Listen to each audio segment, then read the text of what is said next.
안녕하세요, 이민호 변호사입니다. 지난달 가상자산 거래소 빗썸에서 어베일이란 코인 가격이 거래 15분 만에 1500% 가까이 폭등을 했다가 단 4시간 만에 폭락하는 일이 벌어졌는데요. 이 거래를 주도한 투자자 A씨가 시세 조정 혐의로 금융당국의 조사를 받기 시작했습니다. 기사에 따르면 혐의자 A씨는 하루 만에 36억 원 정도의 수익을 벌어들인 것으로 파악하고 있는데요. 이 사건은 지난달 7월 19일부터 시행된 가상자산보호법의 적용을 받게 된 첫 번째 사건이라는 점에서 큰 의미가 있습니다. 여태껏 국내에는 가상자산 관련 투자 사기 등을 처벌할 수 있는 개별법이 존재하지는 않았죠. 실제로 가상자산 투자 시장이 커지면서 코인 투자로 대박나는 사람도 있지만 반대로 각종 코인 사기로 전 재산을 날리는 등의 피해자도 참 많이 생겨났죠. 그렇지만 일반 형법을 적용하는 방법 외에는 달리 처벌할 방법이 없었습니다. 그런데 가상자산보호법이 시행되면서 이제는 가상자산 시장에서 불공정 행위를 한 사람들을 처벌할 수 있게 되었는데요. 이번에 금융당국이 어베일 시세조정 사건에 조사 착수하게 되면서 이 법에 따라 어떤 처벌을 받게 될지 귀추가 주목되고 있습니다.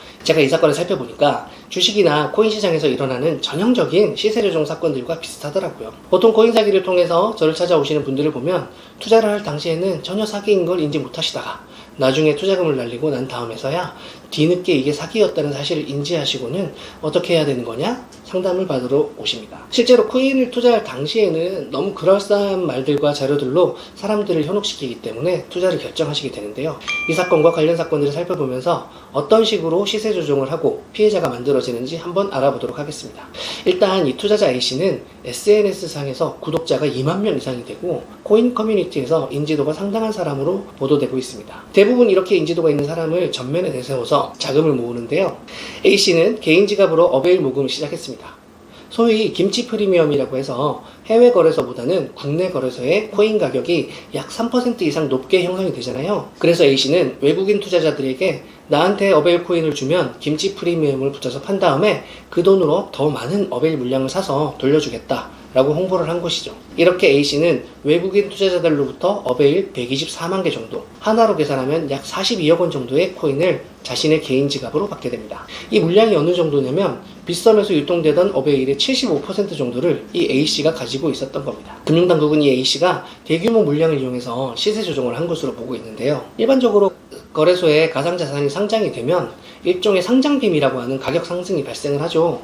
금융당국은 A씨는 상장빔을 이용하고 또 추가적으로 시세 조정을 해서 15분 만에 최초 상장가의 15배에 달하는 최고가를 찍게 만든 것으로 보고 있습니다. 이 과정에서 A씨는 보유하고 있던 어베일을 모두 매각했겠죠. 그리고 4시간 후부터는 폭락이 시작되었고 거래 시작 바로 다음 날에는 개당 284원으로 최저가를 기록하게 됩니다. A씨는 최저가가 되는 과정에서 모금했던 어베일의 2배에 달하는 어베일을 매수했고 그렇게 매수한 어베일을 투자자들에게 개인 지갑으로 돌려준 것입니다. 이 과정에서 A씨는 36억 원에 달하는 수수료 수익을 얻게 된 것으로 파악하고 있습니다. 어베일 사건과 같은 방식으로 시세 조정을 하면 이제 가상자산보호법에 따라서 형사처벌과 과징금을 받을 수 있게 되는데요. 형사처벌은 1년 이상의 징역, 부당이득의 3배에서 5배에 상당하는 벌금을 받게 되고 이때 부당이득이 5억 원 이상 50억 원 미만이면 3년 이상의 징역, 부당이득이 50억 이상이면 5년 이상 또는 무기징역을 받게 되는 거니까 법정형 자체는 상당히 무겁게 규정하고 있습니다. 사실 이 법이 시행되기 전까지는 시세조정이나 부정거래를 했어도 처벌할 법적 근거가 없었기 때문에 일반 형법에 근거해서 사기죄나 업무방해, 특정경제가중처벌법으로 처벌을 했어야 했는데요. 이제는 가상자산보호법이 형사처벌과 과징금까지 처벌 수위를 정하고 있으니 향후 이 사건에서 수사기관은 시세조정과 같은 범죄 행위를 어떻게 입증할지 혐의자는 어떻게 방어할지 여부를 지속적으로 확인해야 할 것으로 보입니다. 이렇게 시세조정 행위 말고 다른 방식으로도 코인 사기를 당해서 상담을 받으러 오시는 분들도 많으신데요. 상담자들 대부분 전혀 코인 사기인 줄 몰랐다.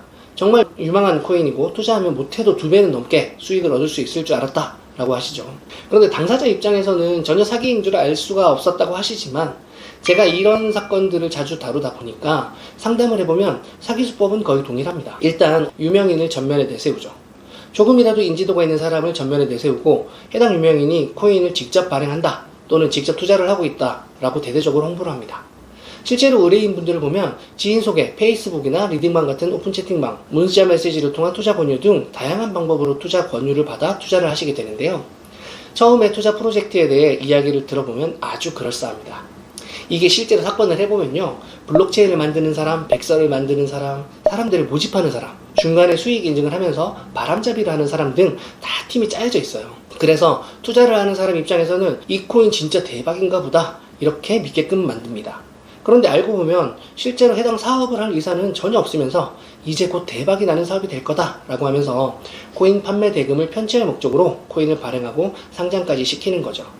물론 상장 전 단계에서 돈을 들고 연락 두절되는 사기 사건들도 다수 있습니다. 보통 상장까지 되는 경우에도 우리가 잘 알지 못하는 작은 해외 거래소에 상장을 시키는데요. 코인을 거래할 수 있는 락업 기간을 두고 1개월, 3개월 팔지 못하게 한 다음에 그 기간이 풀리면 연락 두절이 되는 사건들도 있고, 아니면 코인을 추가로 많이 구매한 사람에게 롤렉스 같은 명품 시계를 선물로 주는 이벤트를 열면서 코인 추가 구매를 유도하거나, 코인을 환불받으려면 일정 수량이 되어야 하니까 수량을 채우기 위해서 재단이 발행하는 코인을 추가로 더 구매하라 라고 반복적으로 요구하는 방법.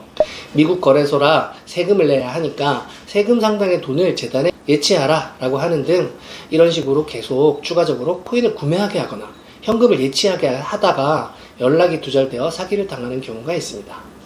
거래소에 상장한 경우를 살펴보면 대부분 투자자들은 상장 전 락업이 걸린 상태라서 코인을 매도할 수 없는 상태라는 점을 이용하게 되죠. 그러면 상장 코인이 일정 금액까지 올라갈 거니까 상장된 거래소에서 추가 구매하면 자유롭게 거래할 수 있다 라고 매수를 부칩니다. 이러한 사실을 믿은 투자자들이 거래소에서 추가로 코인을 구매하도록 유도하고, 이렇게 매수세가 붙으면 다른 개미 투자자들도 매수에 동참하게 되겠죠. 이런 방식으로 시세 조정을 하다가 자신들이 내부적으로 설정한 가격에 도달하면 자신들이 기존에 보유하고 있던 코인을 매도해버리고 차익을 실현합니다. 그러면 대량의 매도 물량이 나온 상태라서 상승하던 가격이 갑자기 하락하게 되고, 그렇게 되면 어베일처럼 몇 배가 올랐던 코인이 단 몇 시간 만에 최저가를 기록하게 되는 상황이 되어서 투자자들이 큰 손해를 보게 되는 거죠. 그래서 이런 사기를 당했다고 생각된다면 변호사를 만나서 사기가 맞는지, 어떻게 해야 피해 구제를 받을 수 있는지 정확한 법률 상담을 받아보시는 게 좋습니다. 이번 어베일 사건에서도 알 수 있는 것처럼 가상자산보호법상 거래소의 이상거래 감시 통보 의무가 실효성이 있는지 여부도 문제가 되고 있고요. 가상자산보호법처럼 기본적인 내용만을 담고 있을 때에는 아무래도 불법인지 합법인지를 판단하기에는 명확하지 않는 회색지대가 존재할 수밖에 없으니, 코인 투자자나 가상자산 사업자 입장에서 사건이 일어났을 때 제대로 된 법률 자문을 받고 해결을 하시는 게 무엇보다 중요합니다.